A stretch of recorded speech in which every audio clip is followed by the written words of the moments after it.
नमस्कार। देश के लाखों सरकारी कर्मचारी और पेंशन धारकों का एक बार फिर से स्वागत है। दोस्तों, इस समय की आप सभी के लिए बहुत ही बड़ी खबरें निकलकर सामने आ चुकी हैं, जिसके बारे में आज की इस वीडियो के अंदर बात करेंगे।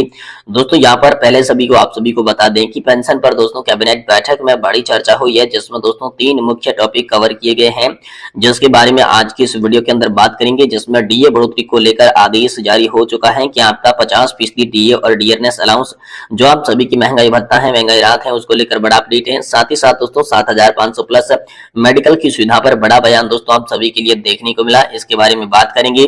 वहीं दोस्तों 5, 10 और 15% पेंशन में बढ़ोतरी को लेकर बड़ी खबर निकलकर सामने आ चुकी है, यानी कि आप सभी की एडिशनल पेंशन में बढ़ोतरी होने वाली है। इस बढ़ोतरी को लेकर भी कैबिनेट बैठक में बड़ी चर्चा के बाद आप सभी के लिए बड़ा अपडेट आया है, इसके बारे में भी आप सभी की इस वीडियो के अंदर बात की जाएगी। वहीं दोस्तों लाखों कर्मचारियों के लिए बड़ी खुशखबरी है। आज सभी कर्मचारियों के डीए में 5% का इजाफा। होली पर सरकार ने दिया सबसे बड़ा तोहफा, सबको डबल तोहफा। जी हां दोस्तों, आप सभी के लिए क्या डबल गिफ्ट है, क्या डीए के साथ साथ एरियर को लेकर भी कोई बड़ी खबर है, इसके बारे में दोस्तों आज की इस वीडियो के अंदर बात की जाएगी। वही दोस्तों 7000 प्लस डीए को लेकर कल होगा चक्का जाम, अब बढ़े आएगी पेंशन धारकों की पेंशन। जी हाँ दोस्तों, ईपीएस 95 न्यूनतम पेंशन 7500 प्लस डीए को लेकर यहाँ पर जो है आप सभी के लिए बड़ी खबर आई है, जिसमें दोस्तों ईपीएस 95 पेंशन धारक एक बार फिर से चक्का जाम करने वाले हैं। इसको लेकर बड़ी खबर की बात इस वीडियो के अंदर करने वाले हैं। साथ ही साथ दोस्तों आप सभी के लिए यहाँ पर केंद्र की तर्ज पर राज्य सरकार ने यहाँ पर डीए में वृद्धि करने की घोषणा कर दी है। 12 लाख पेंशन धारकों को महंगाई राहत यहाँ पर बढ़ाई जाएगी। तो कैसे महंगाई राहत बढ़ेगी, पेंशन धारकों की पेंशन में कैसे वृद्धि की जाएगी, मेडिकल अलाउंस और 7500 की मांग पर क्या हुआ है, और साथ ही पेंशन बढ़ोतरी पर क्या बड़ी अपडेट है, सारी चर्चाएं इस वीडियो के अंदर करेंगे। इसलिए आप सभी पेंशन धारकों से निवेदन है कि दोस्तों आप वीडियो को लास्ट तक देखें। साथ ही हमारे चैनल पर पहली बार विजिट कर रहे हैं तो दोस्तों चैनल को जरूर सब्सक्राइब कर दें। तो चलिए बिना किसी देरी की खबरों का सिलसिला शुरू करते हैं। देखिए, सबसे पहले बात करें तो दोस्तों पेंशन पर केंद्रीय कैबिनेट की बैठक में बड़ी चर्चा हुई। जी हां दोस्तों, आप सभी जानते होंगे कि केंद्रीय कैबिनेट की बैठक आप सभी के लिए समाप्त हो चुकी है, जिसमें दोस्तों बड़ी चर्चा ईपीएस 95 पेंशन धारकों की पेंशन बढ़ोतरी को लेकर सामने आई है। जिसमें पहले टॉपिक की बात करें तो दोस्तों डीए बढ़ोतरी का आदेश आप सभी के लिए फाइनल हो चुका है, इसको लेकर बड़ी खबर आई है, इसके बारे में बात करते हैं। देखिए दोस्तों, आप सभी जानते होंगे कि केंद्रीय कर्मचारियों पहले यहाँ पर जो है 46% डीए का लाभ मिल रहा था, जिसके बाद दोस्तों नवंबर, दिसंबर और जनवरी का एआईसीपीआई इंडेक्स आंकड़ों में वृद्धि नजर आने के कारण यहाँ पर 4 से 5% महंगाई भत्ता बढ़ोतरी की यहाँ पर आप सभी के लिए उम्मीद जताई जा रही थी। इस बीच केंद्रीय कैबिनेट की बैठक के अंदर डीए में यहाँ पर जो है 4% की बढ़ोतरी को मंजूरी मिल चुकी है, यानी कि अब आप सभी को यहाँ पर जो है 50% डीए का लाभ मिलेगा, जिसके तहत जो पेंशन धारक है उनकी पेंशन में भी, साथ ही साथ जो कर्मचारी है उनकी सैलरी में बढ़ोतरी होगी। दोस्तों मान लीजिए अगर कोई पेंशन धारक है उसकी पेंशन 10,000 रुपए की है, तो साथ ही में दोस्तों महंगाई राहत के रूप में उन्हें 5,000 रुपए के जोड़कर दे दिया जाएगा, यानी कुल मिलाकर उनकी पेंशन जो है अब दोस्तों 15,000 रुपए आएगी। वैसे ये फॉर्मूला कर्मचारियों पर भी लागू होता है, क्योंकि उनका भी महंगाई भत्ता बढ़ा है, तो उनकी सैलरी में भी आधी बढ़ोतरी देखने को मिलेगी। ये बड़ी खबर हाल फिलहाल में आप सभी पेंशन धारकों और सरकारी कर्मचारियों के लिए निकलकर सामने आ चुकी है। वही दोस्तों दूसरी टॉपिक की बात करें तो 7500 प्लस मेडिकल सुविधा को लेकर बड़ा बयान हाल फिलहाल में आप सभी के लिए सामने आया।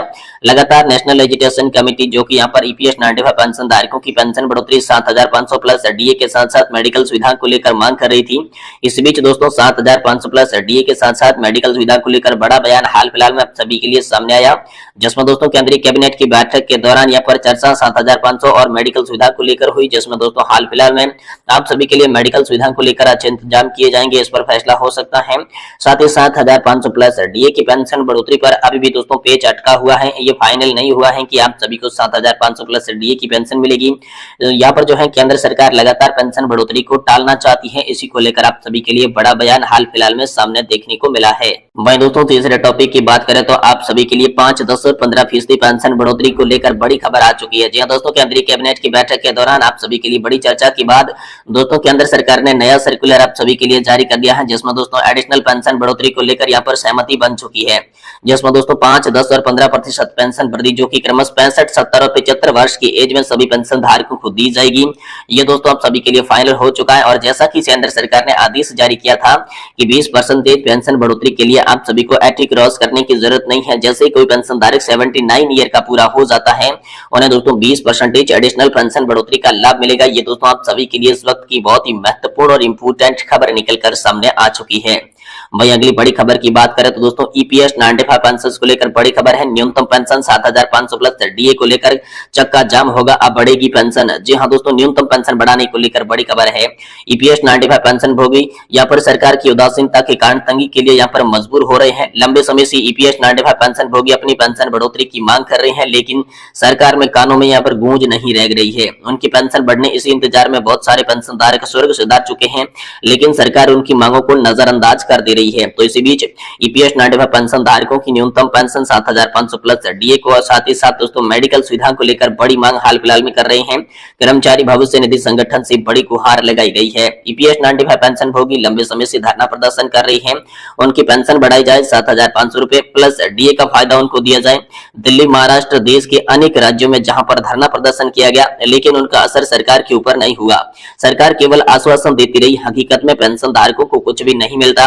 पिछले 6 वर्षों से पेंशन भोगी परेशान है। पेंशन धारक न्यूनतम पेंशन बढ़ाने की मांग कर रहे हैं, साथ ही पति और पत्नी के लिए मुफ्त चिकित्सा सुविधा की मांग कर रहे हैं, पर सरकार केवल आश्वासन देती आई है। खुद पीएम मोदी भी आश्वासन दे चुके हैं, लेकिन अभी तक उनकी पेंशन बढ़ोतरी को लेकर कोई घोषणा नहीं की है।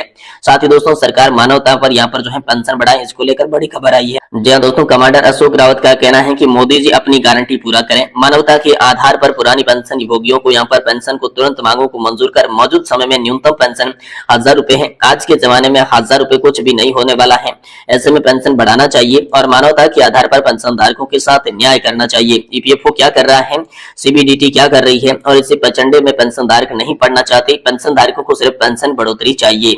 साथ ही साथ हायर पेंशन पर सुप्रीम कोर्ट में हुई थी बड़ी जीत, इसको लेकर भी बड़ा बयान है। जी दोस्तों, हायर पेंशन को लेकर कोर्ट ने बड़ा फैसला दिया था, पर कोर्ट के फैसले के बावजूद भी सरकार पेंशन को लेकर पेंशन धारकों के साथ न्याय नहीं कर रही है, केवल समय सीमा बढ़ा रही है। अब हायर पेंशन के लिए समय सीमा 31 मई 2024 तक बढ़ा दी गई है।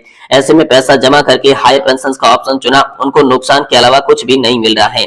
उनका पैसा भी जमा कर लिया और उच्च पेंशन का लाभ भी नहीं मिल रहा है, ये लगातार देखने को मिल रहा है। भाई दोस्तों, देश की संसद में गूंजता रहा ये मुद्दा। जी हां दोस्तों, लोकसभा और राज्यसभा में माननीय मंत्री महोदय द्वारा इस मुद्दे को उठाया गया। महाराष्ट्र में दोस्तों एनसीपी के सांसद सुप्रिया सुले ने इस मुद्दे पर यहाँ पर श्रम मंत्रालय को भी घेरा। श्रम मंत्रालय को सख्त श्रम मंत्रालय तक कहा दिया गया। यहाँ पर जो है श्रम मंत्रालय को अगर पेंशन धारकों की चिंता होती तो तुरंत उनकी मांगों को मंजूरी देने के आदेश जारी कर दे, लेकिन पेंशन धारकों की कोई भी मांग पूरी यहाँ पर नहीं की गई है। साथ ही दोस्तों ईपीएफओ कार्यालयों पर भी यहाँ पर प्रदर्शन हुआ है। जी हां दोस्तों, ईपीएस 95 राष्ट्रीय संघर्ष समिति के पेंशनर्स जी हां दोस्तों यहाँ पर कल ही मार्च को देश भर के ईपीएफओ कार्यालय पर प्रदर्शन कर चुके हैं। न्यूनतम पेंशन में वृद्धि के साथ पति पत्नी की चिकित्सा सुविधाओं का लाभ मिले, इस मांग को लेकर आज के दिन दोस्तों अहम प्रदर्शन हुआ है। न्यूनतम पेंशन 7500 प्लस डीए की मांग की जाएगी। देश में आचार संहिता लगने से पहले अगर इस फैसला नहीं होता है तो पेंशन धारकों को लंबा इंतजार करना पड़ रहा है, और इसी इंतजार को देखते हुए लगातार पेंशन धारक जो है वो प्रदर्शन कर रही है। इसी बीच एक बड़ी खबर आई है, केंद्र की तर्ज पर राज्य कर्मचारियों के लिए डीए वृद्धि की घोषणा। जल्द 12 लाख कर्मचारियों को यहाँ पर महंगाई राहत बढ़ने वाली है। जी दोस्तों, केंद्रीय कर्मचारियों के महंगाई भत्ते में 4% की घोषणा के बाद राज्य सरकार भी अपने लाखे कर्मचारियों को यहाँ पर महंगाई दर बढ़ाने का भुगतान आदेश जल्दी जारी कर सकती है। इससे संबंधित दोस्तों फाइल भी आप सभी के लिए तैयार हो रही है।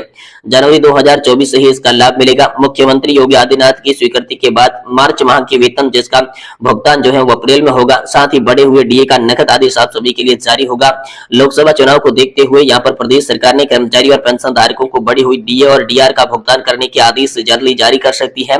कर्मचारियों को इस वर्दी से जनवरी 2024 से ही मिलेगा। महंगाई भत्ता और महंगाई राहत में दर में जो 40 से 50% तक किए जाने से सरकार के खजाने पर तकरीबन यहाँ पर 314 करोड़ रुपए का अतिरिक्त भार भी पड़ेगा, ये भी सामने आ चुका है। लेकिन इससे 12 लाख पेंशन धारकों की राहत भी बढ़ेगी। जी हां दोस्तों, राज्य सरकार द्वारा बढ़ी गई महंगाई भत्ते की घोषणा के बाद करीब 10 लाख राज्य कर्मचारी और 8 लाख दोस्तों शिक्षकों का वेतन भी बढ़ेगा। सातवें वेतन के अनुसार आच्छादित कर्मचारियों को 4% वृद्धि के साथ 50% डीए